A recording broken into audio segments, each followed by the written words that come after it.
semaine d'infos dans le Grand Lille. 7 jours, 7 minutes. Bienvenue à tous. On fait tout de suite un tour de l'actualité de votre région en 8 minutes. On sait que les Chinois sont friands d'insectes, une envie culinaire un peu particulière. Pourtant, les insectes arrivent aussi dans nos assiettes. Certains restaurateurs ont déjà testé ces produits un peu originaux, mais désormais, ce sont les supermarchés bio qui se lancent. Les grillons arrivent dans les rayons des magasins de l'enseigne La Belle Vie.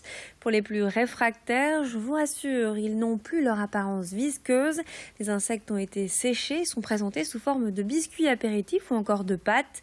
Les insectes sont élevés dans le sud de la France et durant leur existence, ils sont nourris avec des aliments bio. Pour les personnes qui voudraient servir des insectes à leur prochain apéro, il faut tout de même débourser 8 € pour 100 grammes. Une expérience culinaire qui a donc un coût. Clotilde Leguevac a rencontré une salariée de l'enseigne La Belle Vie à ce sujet. On écoute. Une source de protéines très intéressante puisqu'ils contiennent 60% de protéines, beaucoup plus que la viande qui en contient 20 à 25%. Donc l'intérêt, c'est un apport protéinique. Et on sait très bien qu'actuellement, la planète ne peut pas avoir autant d'élevage intensif et d'élevage en bio. Bon, c'est mieux, mais ça génère quand même beaucoup de pollution. Et il y a un rapport de la FAO qui incite les pays industrialisés à développer la commercialisation d'insectes. Vous avez envie de fabriquer le vêtement de vos rêves, vous l'imaginez parfaitement, mais vous êtes incapable de le créer vous-même. Eh bien, Isabelle Masson vous propose son aide. Depuis 2 ans, cette passionnée de couture a lancé les cafés couture. Le principe, vous vous rendez dans son atelier avec votre tissu et Isabelle vous aide à confectionner votre vêtement dans une ambiance conviviale autour d'un petit café. Des machines à coudre et le matériel nécessaire sont à votre disposition. Isabelle a déjà engagé 2 personnes pour l'aider, dont Fred, un couturier amateur révélé par l'émission Cousu Main diffusée sur M6. Les cafés couture sont ouverts à tout le monde, même aux plus petits, à partir de 6 ans. Nos journalistes ont rencontré Isabelle Masson, la fondatrice de ces ateliers. On écoute. J'habite Roubaix depuis 4 ans. Je suis tombée vraiment amoureuse de Roubaix et ça me semblait quand même la ville idéale puisque historiquement ça reste comme la ville du textile et de la couture. C'est une ville où on a quand même 4 magasins de tissus. Donc je ne voyais pas mettre un atelier de couture loin des magasins de tissus. Il faut que les clients, elles n'ont pas de tissus. Certaines arrivent ici, elles ne connaissent rien à la couture. Donc il leur faut des tissus. Donc comme ça, on peut les accompagner dans les magasins qui sont à proximité. Améliorer le bien-être au travail, c'est l'objectif de la société Wood Immobilier, entreprise qui crée du mobilier de bureau innovant, plus confortable. À travers notre reportage, nous avons découvert 2 produits. Le siège climat, le premier siège auquel a été intégré un système de climatisation.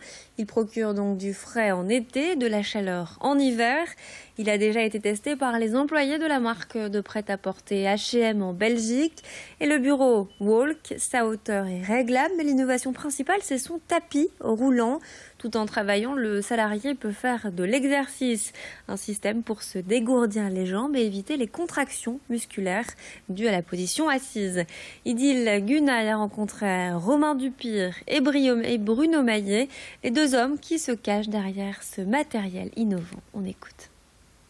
Le siège climat de chez Clubber, au-delà de tout le savoir-faire ergonomique qui a été apporté dans le siège, dispose d'un système de climatisation qui se trouve sur le côté de l'assise. L'idée, c'est de gérer sur 2 intensités, chaleur et fraîcheur. On trouve une batterie amovible qui s'enlève aussi simplement que celle d'un téléphone portable. Et très facilement, on va pouvoir le réenclencher et on entend le système qui redémarre, un système qui est d'ailleurs assez silencieux. Le siège est bien conçu puisque lorsqu'on se lève, la batterie automatiquement s'arrête et le siège se met en mode veille et lorsqu'on s'y rassoit, le siège redémarre. Travailler en marchant, c'est un concept qui s'adresse aussi bien aux salariés qu'aux managers qui sont amenés par leur mission à travailler 90% de leur temps assis. Et l'idée du walk, c'est de proposer une occasion de se dégourdir les jambes tout en travaillant. Et ça a le double effet de réoxygéner le corps de se dégourdir, donc d'augmenter la productivité.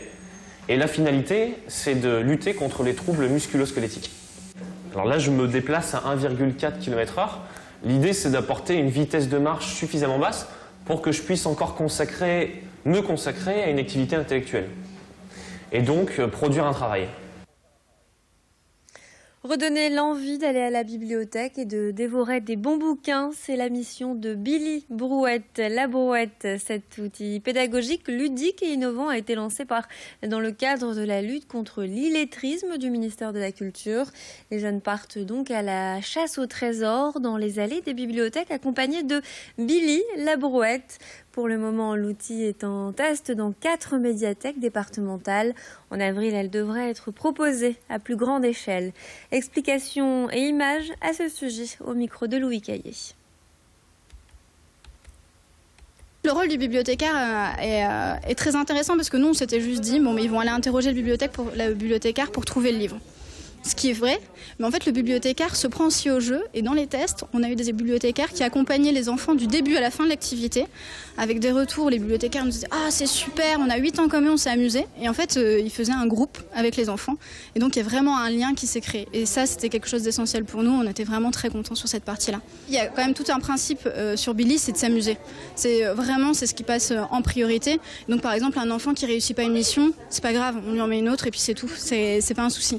Donc quand ils sortent de là, déjà ils sont beaucoup plus concentrés sur ce qu'ils ont fait, mais ils sont aussi très très contents, ils se sont amusés pendant 1 heure. Quand ils vont arriver, on va leur donner une mission. La mission va consister à devoir retrouver la couverture du livre dans un premier temps.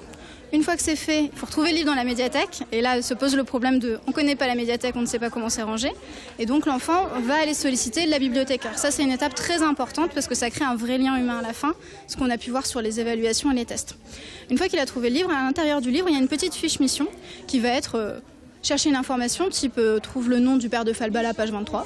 Une fois qu'ils ont réalisé cette activité, ils vont aller faire valider la mission auprès de l'animatrice, qui va leur dire si c'est bon ou pas, et qui va les aider s'il y a un souci, et qui va ensuite valider leur diplôme. C'est la fin de notre édition. La rédaction vous souhaite une belle journée de Toussaint. Et tout de suite, votre météo avec Clotilde Le Guevac. Restez avec nous.